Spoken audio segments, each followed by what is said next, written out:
Hi everyone.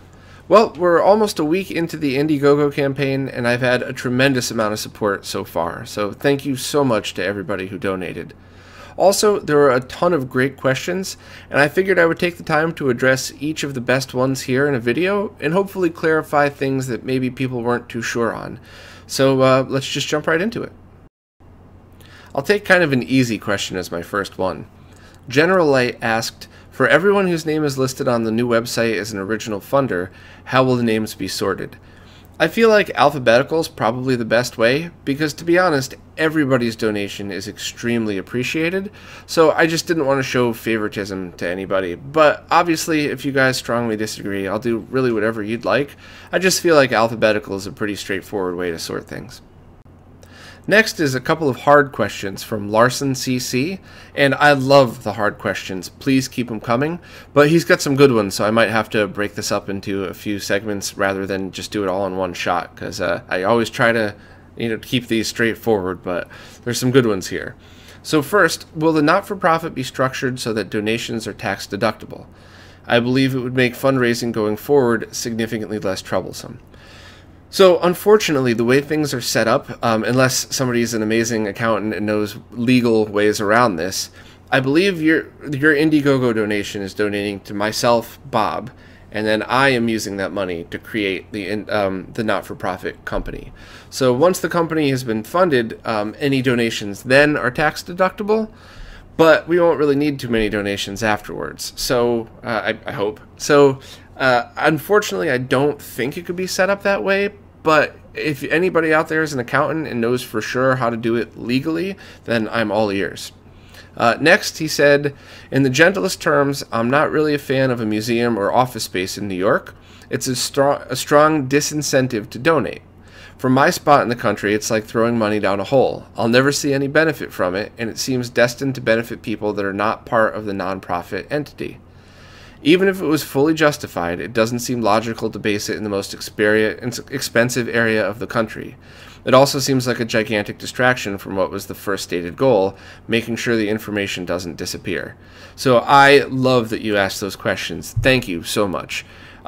So first of all, the easy part of that is it doesn't seem logical to base it in the most expensive area of the country. I went back and forth with this for a long time, even where I myself wanted to live, and the amount of people that come through the New York City area, both through tourism and through the great people that live around here, it's absolutely worth it, especially because there are still spots in Brooklyn that are much cheaper than you would imagine. So having it here is actually the perfect place to have it. And it wouldn't be a direct competition to something like the National Video Game Museum. It would be something totally different. But the thought of it being a museum, we would have to get funded like insane amounts of money. What that stretch goal that I was actually talking about, think of it more like a staging ground for hardware. So let's say somebody discovers a monitor that nobody's ever found before and said, hey, do you guys want it? Bring it into the office space, do a video on it, make a capacitor list of it, completely fix up and refurbish it, try to get as much info as we can from it to put on the website, and then find any museum that wants to purchase it or at least come pick it up to donate elsewhere. So while, yes, it'll eventually end up in a museum, and while it might not be a museum that's anywhere near where you live, the fact that that hardware would pass through this building means that it would be completely chronicled, I guess. So there would be a full pictures taken of it, all the info about it, any kind of service questions, so that anybody else around the world who has that monitor or something really similar could use all of that information as a guide to fix themselves. While I would absolutely do backflips if we got millions of dollars in funding to do a cool video game museum, that's not likely. I just mentioned that just to make sure that if it did hit high funding, the money's going to go somewhere that's important. The more realistic goal is if we ended up with, double the minimum to make it a not-for-profit, it would guarantee a year of having a middle staging ground that we could all benefit from. And of course, I'm going to be doing this with my own monitors if time provides, and because there's a lot of missing information on like Mitsubishi Megaview and the XM29. So I completely understand your perspective, and it's totally my fault for not making it any clearer. But that's definitely where where it would benefit more than just whoever's in that little area. Next, he asked, there's a certain non-transparency about choosing a board for non-for-profit in your video. How it gets chosen to me is as important, perhaps more so than who comes in. It sounds like a group of your friends or people you know coming on, chosen by you, and that doesn't seem diverse enough. Totally cool. I'm concerned about the non-technical expertise level of these folks. So basically, he goes into a little bit more detail about that. And I think the misconception is that the people on the board are not the administrators. So the not-for-profit company that would be created if we hit the minimum goal needs a board of directors that understands, first and foremost, what it's like to be part of a business, and, as importantly, what it's like to be part of a not-for-profit. Their function inside the company would actually be just like things like making sure every month just log into the bank account, make sure everything's cool, make sure that the hosting gets paid for, make sure that taxes and all of the necessary paperwork are filed out on a yearly basis. I actually think you might even have to have monthly or quarterly quick meetings. But that board of directors is an administration goal. Or position, whatever you really want to call it. So these are just guys that will make sure to keep the company end rolling. What I think you're talking about is moderators on the site, which that's completely different function, and a board member might not necessarily be a moderator, a mod might not necessarily be a board, or maybe they shouldn't be the same people, but the moderators are the ones that I think you're talking about. So, for the short term, it's going to be myself and the guys on the Retro Roundtable as their time allows, and a few other people that, yes, I'm friends with or work with that I trust, but that's the short-term goal. The long-term goal is the admins of the site are people that have control over user accounts and major things, and that's going to be pretty limited. The moderators are going to be what people really will start to contribute to, and people that will be the trusted experts in that field. So anybody could become a user, and anybody could suggest an update to a page, but it has to be approved by a moderator. So I don't think there are going to be very many general moderators. And for example, I don't know really anything about programming, so there would be, I'm sure, a bunch of sections about custom software, like the 240p software. Whoever's in charge of that and really an expert in it would be a moderator of that section. Whereas somebody else who does like a lot of the Raspberry Pi gaming stuff and they are, have expertise knowledge would be a moderator of that, but not the software side. So at the beginning, yeah, it's going to be me and my buddies trying to just scrape up as much free time to make this happen. But as the ball rolls, it's really going to be people. It's structured like a company, basically, where anybody could become a user and start discussing and posting stuff, and then the moderators will be the ones who just make sure the content's correct, and very few administrators just to make sure that all the the actual website stuff itself. But that was another great question. And the last thing that you said was, I don't see a single mention of a web developer, a contracted web company, design firm, or anything. No mention of platform, even. There's a great number of differences in running small, medium, or large sites. You need help in this regard, and it's plain to see in your current site and the prototype of the new one.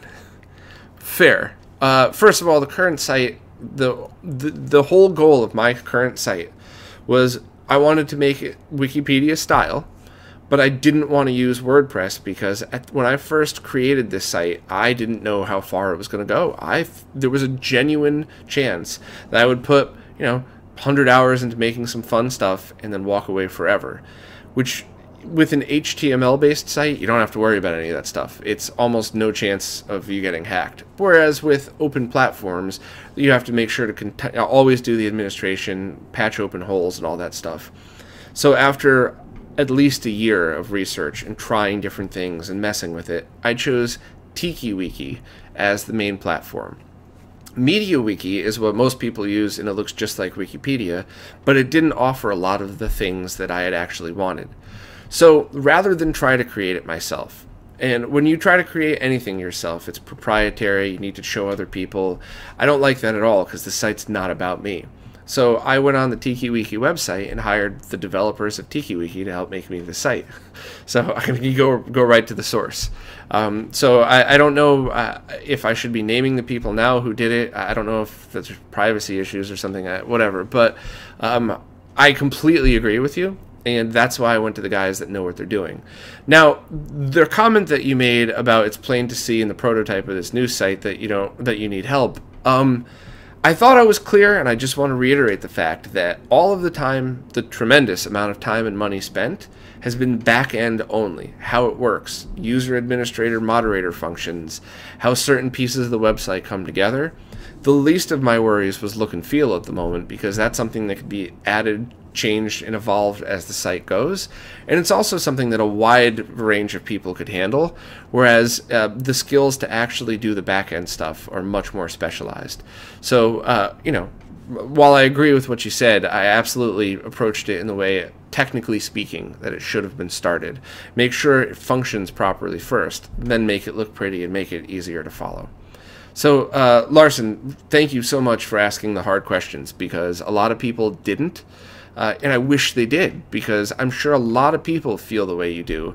And, I just would rather have the answers out there. Even if you don't like them, at least it's the real answers. So this was the hardest question. All the rest of them will be way shorter, I promise. But I really wanted to take the time to address these, because I agree with everything that he asked, and I was really looking forward to answering them. All right, I'm going to throw myself a quick and easy question now just to make up for that last long answer. Ben Abrish asked, if you get the t-shirt perk, does that still include the name on the new website? Oh, hell yeah. I absolutely appreciate everybody's donation, and everybody will get their name on the website. So, yes, definitely. Next, Tofu Man had a couple of different questions, and I'm going to try to separate them to make my answers a little clearer. So first he asked, when you say all generations of game consoles, does this include future gens? Yeah, everything, absolutely. And I don't want to waste everybody's time in this. I'm trying to keep it short, but there's always things to talk about with all generations of consoles. So, I mean, the stuff I want to do on the PlayStation 4 Pro that isn't even out yet is, I mean, that's a lot of research, and that's not even a console that's ready. So, yes, all of them. And then he asked about, what about mods that might be used for piracy? So my stance on this is whatever is legally allowed will be allowed, because I have a strong moral stance on this that many people disagree with. And my moral stance on all of this is that I personally, and most of the people I know, own all of the games that they play, and still use ROM carts, still add mod chips to their consoles so that they could play games from other regions. So there's honestly a ton of reasons to do some of the things that other people mark morally wrong because it could be used for privacy. And as long as it's not deemed illegal, it'll be up there, because the bottom line is a lot of these mods open up features of the console that could have never been done before that don't involve piracy. And also, I'm trying to archive all information about all consoles, so that has to be part of it. Also, he asked about PAL versus NTSC, but what about, since it's a global community, would it be for other regions?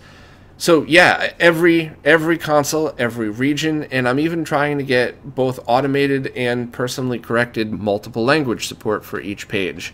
This is something that I really want to make sure that everybody in the world can benefit from.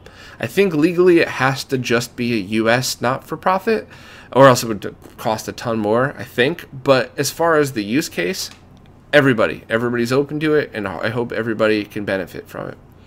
And lastly is a great question. He asked, when it comes to certain aspects, how far will my opinions go into changing or really directing the direction that certain mods or guides go into? And zero. This is not my site. This is not about me. This whole thing is designed to be about the community. So the example he used was, I don't like to cut the plastic of my consoles. I will do anything to not cut. I will, hang shielded wires out the back and use that as an AV input rather than cut a hole, because it's irreversible and I'm trying to preserve these things as best I can. That's my opinion. You guys do whatever you want, put up any guides you want. myself or any of the mods the only thing that will ever really be moderated is anything that could possibly be bullying or harassment or any kind of hate talk. There's no place for that in these forums. As long as I'm around, they're going to be heavily moderated for stuff like that. Everybody's supposed to feel welcome. Every mod, everything, as long as it's not hateful or hurtful.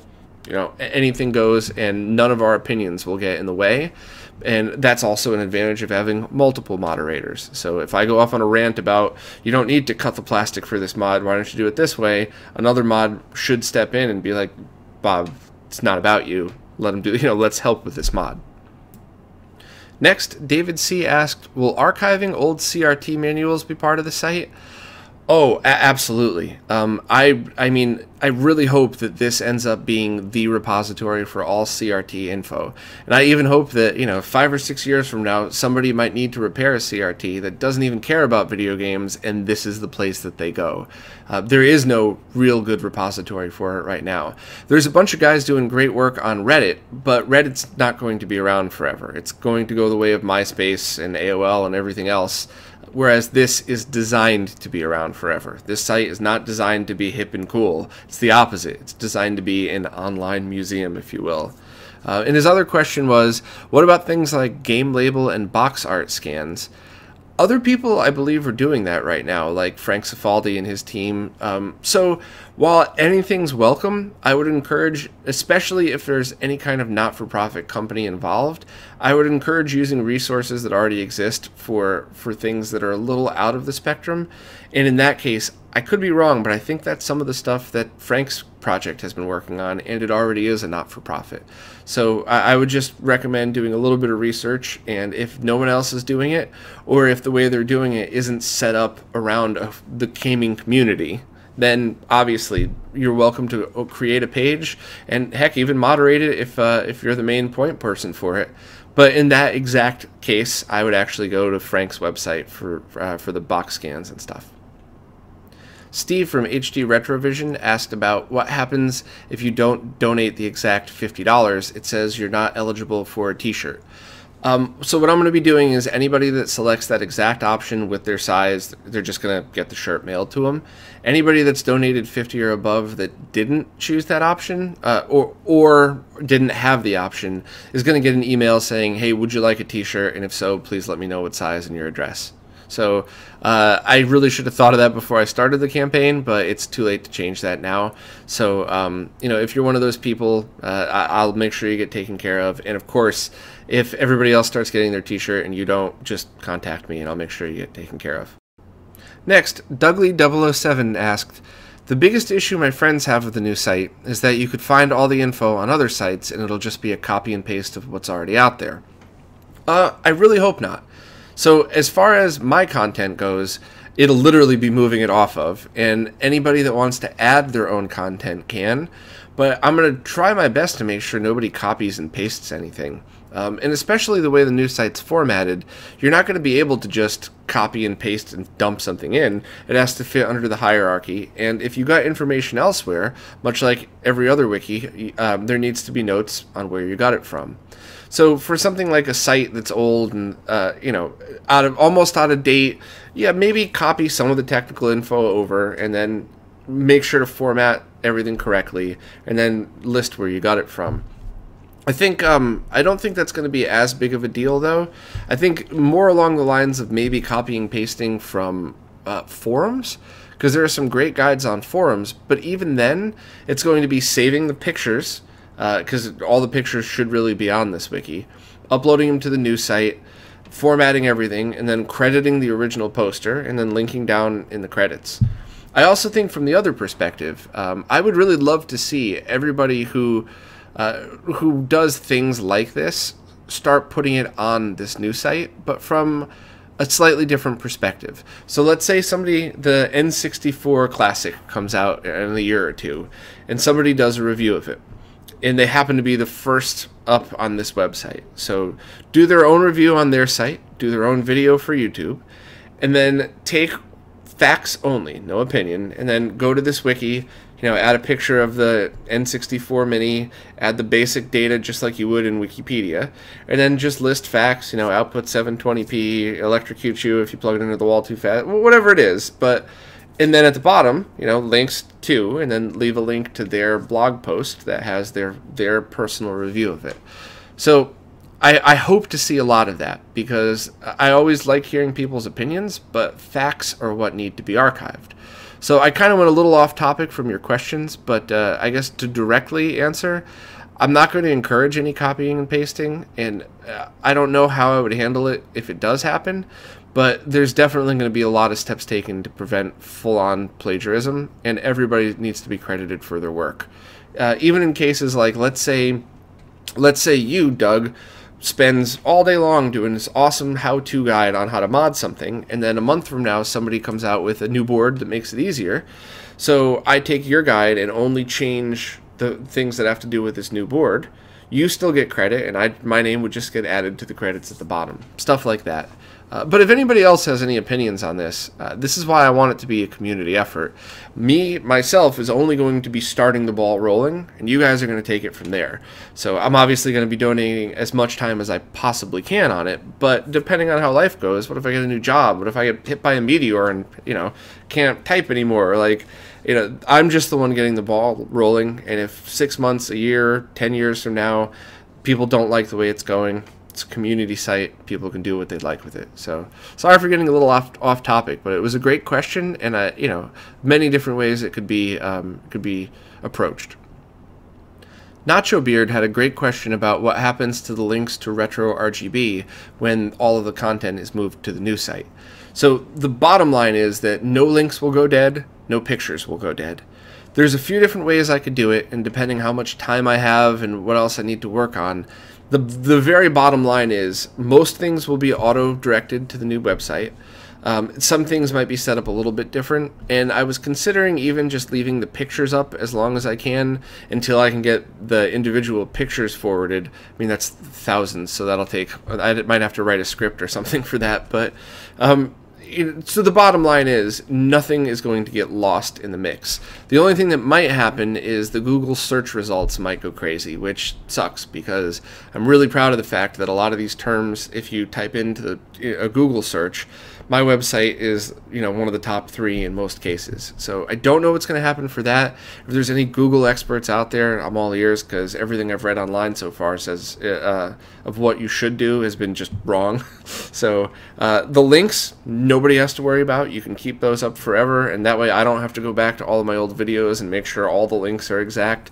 And the pictures will definitely stay up as long as I can as well. And the only thing at all that I'm even a little bit nervous about is just the Google search results. So great question, and hopefully that was a good answer. I'd seen a few links across different platforms, Twitter, YouTube, whatever, that had said other wikis exist for this, and kind of implied, like, why am I doing it if others exist? Nobody else is approaching it this way. Yes, somebody opened up MediaWiki on their website and posted some pictures of consoles. Yes, somebody opened up a private wiki to store their own content and share. And there's a few of those. Some are amazing, some are okay, but none of them at all have approached it from this is a community-based, owned by and for the community, designed to last forever. Nobody's approached it like that yet, at least none of the ones I've looked for, and I've spent a few years kind of working on and researching the RetroRGB 2.0, if you will. So I didn't want to call anybody out for that, and I just wanted to let everybody know I'm not duplicating efforts. This is completely different. Now, if the people that own those wikis decide that they want to donate that content and add that to this new one, I mean, awesome, high five, but the efforts are completely different and the goals are different as well. There's one last question, and while it may have been joking around or trolling or something, if this person posted it, somebody else is thinking it too, and because it involves other people's money, I'm taking it very, very seriously. So the post was, wait a minute, Bob, I thought the site was paying for itself now, but now you say you're still in debt, so which is it? You have a Patreon now, right? Well, the site can't pay for itself until it's done. It needs to be completed, there needs to be a custom code written to have the eBay ads moved over, and then all of the content and it has to be moved over, the links forwarded over. That's a lot of work, And once that happens, yes, of course it'll pay for itself, but it takes a lot of work and a lot of money to get there. And when I mentioned that I'm in debt from it, it wasn't some guilt trip to get people to donate. I just am saying, like, I didn't want to show somebody an empty product. So I spent a shitload of money to get it working this far. So if we all like the idea, let's go even farther. So that's all that was. And the Patreon right now, I mean, I am absolutely over the moon thrilled and appreciative to all of my Patreons that have been supporting. But that goes for the weekly roundup, the interviews, and any extra time I have goes to like the how-to guides or the reviews and stuff. And I might not be the best at those, but I enjoy those and would like to continue. But the Patreon supports those. If it ever got enough money to support me directly, it would be... I would absolutely use my time to this new website, but that would have to be enough money for me to quit my job to do so, or get a part-time job and work on this. So at the moment, while that would be a dream of mine, it's not even close to that. It just, you know, it's enough to give me what I need to make at least the weekly roundup happen, and then some.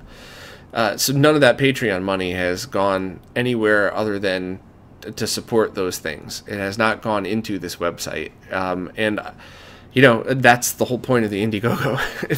if for whatever reason I was making $1 million a month on a Patreon, I'd never ask anybody for anything. So, I mean, like I said, maybe that comment was joking around and kidding, but when you're talking about what I'm doing with other people's money, that's a very, very serious thing to post about. So I hope I answered that correctly, and if anybody needs any clarification, please just let me know, and I'll make sure to post in the second Q&A video. Well, that just about sums it up. I'll definitely do more of these in the future, at least between now and the end of the campaign, to make sure that everybody's questions are answered.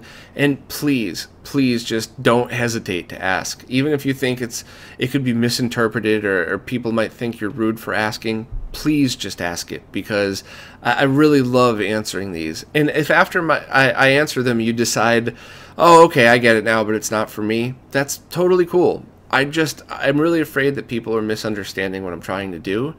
And I know by saying, here's what we could do if we get a ton, and here's what's going to happen if we don't get enough, I know that confuses things, and maybe I should have just done we need 25 grand and that's it, and, you know, or it doesn't happen. Maybe I should have done that. I wanted people to know that their money's not going to waste no matter what. Something's going to happen. I hope it's something great. I really hope it's something spectacular, but even if it's just good, it's still good. So anything I could do to clarify any of those, please let me know. Please post any questions you have, and please share with people that you might know. You know, I think there was a bunch of people that said they had seen some negativity coming from certain Facebook groups or something, and to be honest, you know, everything is always going to have some negative side to it, right? No matter what anybody puts on the internet, somebody's going to hate on it, and you can't please everybody. I just encourage anybody that sees any of that just to pass them to these videos. And, you know, maybe they're just somebody that's going to hate on everything and you can't please them, but maybe it's somebody that just doesn't understand. So if that's the case, just point them in the right place. And I'm still trying to get on as many different podcasts and publications as I can to help promote it. So if you happen to be in a position where you could help out, I'd love to be on your podcast. If you want to make a video by yourself of it and just talk about it, heck, even if it's a video telling everybody why you don't think that people should donate, that's fine, as long as it reflects what's actually happening. You know, don't say, you know, nobody should donate to this because Bob just wants to be like Michael and buy 1,000 copies of Punch-Out with the money. Like, no, just keep it for what it is, and whatever people decide is fine. I just feel really passionately about all of this stuff and would like to make it all a reality. So hopefully I'm not rambling too much. I'll let you guys go right now, and let me know in the future what you guys would like to see, or if you'd like to see other videos showing different aspects or anything else. So I'll see you guys next time.